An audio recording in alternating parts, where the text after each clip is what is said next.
السلام عليكم ورحمة الله تعالى وبركاته.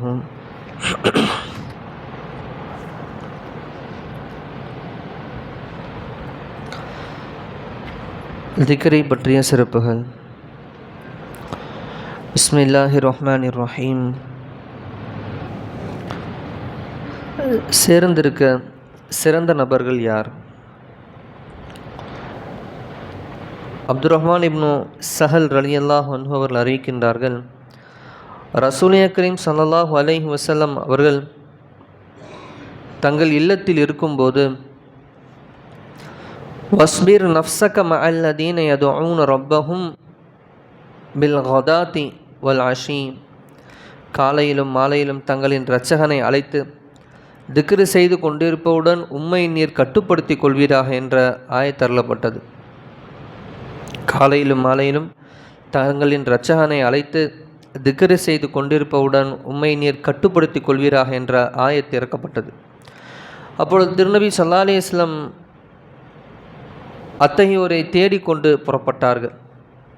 ஓரிடத்தில் அல்லாஹ்வை திக்ரு செய்து கொண்டிருந்த ஒரு கூட்டத்தினரை கண்டார்கள். அவர்களின் தலைமுடி பரட்டையாகவும் மேனியின் தோல் காய்ந்தும் ஒரே ஒரு ஆடை அங்கி மட்டும் உடுத்தியவர்களாகவும் அமர்ந்திருந்தனர். அவருடன் மாநபி ஸல்லல்லாஹு அலைஹி வஸல்லம் அவர்கள் அமர்ந்து கொண்டு, அல்ஹம்துலில்லாஹில்லதி ஜஅல ஃபீ உம்மத்தி மின் அமரனி அன் அஸ்பிர் நஃப்ஸி மஅஹும், எவர்களுடன் நான் சேர்ந்திருக்க வேண்டுமென அல்லாஹ் என கட்டளையிட்டானோ அப்படிப்பட்டவர்களை என் உம்மத்தில் ஆக்கி தந்த அல்லாஹ்வுக்கு எல்லா புகழும் உரியன என்று கூறினார்கள். இந்த ஹதீஸின் விளக்கமாவது, மற்றொரு ஹதீஸில் அறிவிக்கப்பட்டதாவது, அருமை நாயகம் ஸல்லல்லாஹு அலைஹி வஸல்லம் அவர்கள் அத்தகைய மனிதர்களை தேடிக்கொண்டு சென்றபோது மஸ்ஜிதுடைய கடைசி பகுதியில் சிலர் உட்கார்ந்திருந்து திக்ரில் ஈடுபட்டிருந்ததை கண்டு, எவருடன் நான் அமர்ந்திருக்க வேண்டுமென கட்டளையிட்டோனோ அத்தகைய மனிதர்களை என் வாழ்நாளிலே உண்டாக்கி தந்த அல்லாஹ்வுக்கே புகழனைத்து உரியது என்று கூறிய பின், உங்களை போன்ற மனிதனுடைய நான் வாழ வேண்டும், உங்களுடனே நான் மரணமடைய வேண்டும் என்றும் அருளினார்கள். சுப்ஹானல்லாஹ்.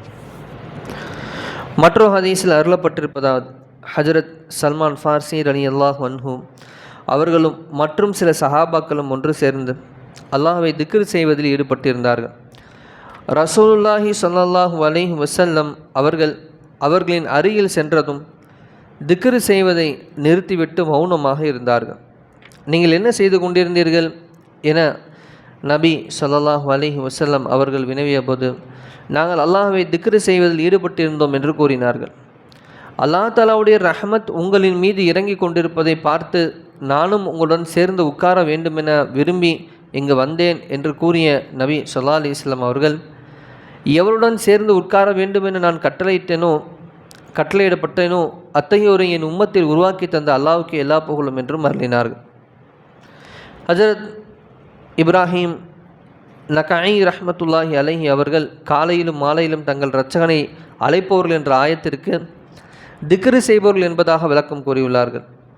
இந்த ஆயத்தின் அடிப்படையில் ஷேகுமார்களும் முரீதுகளுடைய சபைகளுக்கு சென்று அவருடன் சேர்ந்து உட்காருதல் அவசியம் என்பதாக சூஃபியக்கள் ஆதாரம் கூறியுள்ளார்கள். ஷேகுமார்கள் முரீதுகள் இந்த காலகட்டத்தில் எங்கே போய் தேடுறது இவங்களெல்லாம்? ஷேகுமார்கள் நாங்கள் ஹான்கா வச்சுருக்கோம், காலை மாலை திக்ர் மஜ்லிஸ் நடத்துகிறோம், வாங்க வந்து கலந்துக்குங்க, சொல்கிறதுக்கு யார் இருக்கா?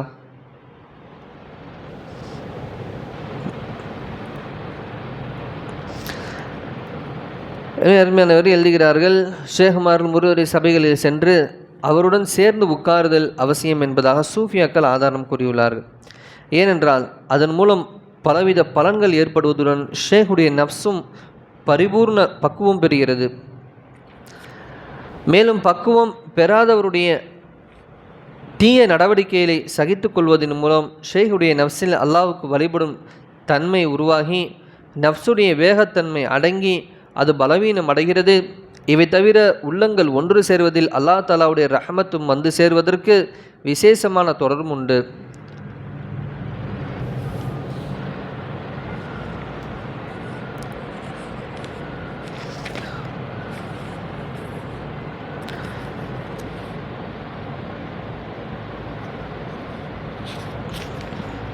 இன்ஷா அல்லாஹ் மீதமுள்ள ஹதீஸ் நாளைக்கு படிக்கலாம். பாருங்கள், இப்போ படித்த வரைக்குமே ஒரு நமக்கு அழகான ஒரு தகவல் கிடச்சிருக்கு. அல்லாஹ் நேரடியாக குர்ஆனில் சொல்கிறோம், காலை மாலை திக்ரு செய்பவருடன் அமர்ந்து என்ன செய்யுங்க, திக்ரு செய்யுங்க என்பதாக அல்லாஹ் கூறுகிறான். நபிஸல்லல்லாஹு அப்படிப்பட்ட கூட்டத்தை தேடி போய் சந்தோஷப்படுறாங்க, உங்களை தான் அல்லாஹ் தேட சொன்னான் என்ன என்பதாக. இப்போ அப்படிப்பட்ட அமல் செய்கிறவங்களுக்கு அல்லாஹ்வுடைய இறை நேசர்கள் அவங்களோட அமல் செய்யும்போது அவங்களுக்கு இறங்குற ஏதோ ஒரு அல்லாஹ் நமக்கும் என்ன செய்வோம், மாரிஃபா என்ற ஞானத்தை அல்லாஹ் கொடுப்பான். நேற்று படித்தோம், மாரிஃபா என்ற ஞானம் கிடைக்குது என்பதாக. அந்த ஞானம் என்ன பண்ணும் எல்லாம் தெரியாது, ஆனால் அல்லாஹ் கொடுக்குறான். அந்த அடியானுக்கும் அல்லாஹ்வுக்குள்ள ரகசியம். அதை தெரிஞ்சுக்கிட்டு மக்கள்கிட்ட வித்தையை கட்டி பணம் சம்பாதிக்கிறது அப்படின்னு கிடையாது. அது கிடச்சிருச்சுன்னா அவர் உலகத்தை மேலும் வெறுப்பார். இதுதான் உண்மையான மாரிஃபா. அவர் மாரிஃபா கிடைக்க அவர் என்ன செய்கிறார், செல்வத்தை வேட்டையாடுறாங்க அப்படின்னு சொன்னால் அங்கேயே தப்பு நடக்குது. எனவே அருமையானவர்களே, இப்படிப்பட்ட திக்ரு சபைகளில் நம்ம கலந்துக்கிறது அவசியமாக இருக்குது. பாருங்க, குர்ஆனில் இப்படிப்பட்ட விஷயங்கள் அல்லாஹ் சொல்கிறான் என்பதாக நம்ம கவனிக்கணும். இதெல்லாம் அல்லாஹ்வுடைய கட்டளைகள். ஏன் குணத்தை சரி செய்யக்கூடியது, போதும் உலகம் அப்படிங்கிற தன்மையை உருவாக்கக்கூடிய விஷயங்கள் இதெல்லாம். மனுஷனுக்கு போதும், பரவாயில்ல இருக்கட்டும், மறுமையை சம்பாதிப்போம், மறுமையை சேகரிப்போம்.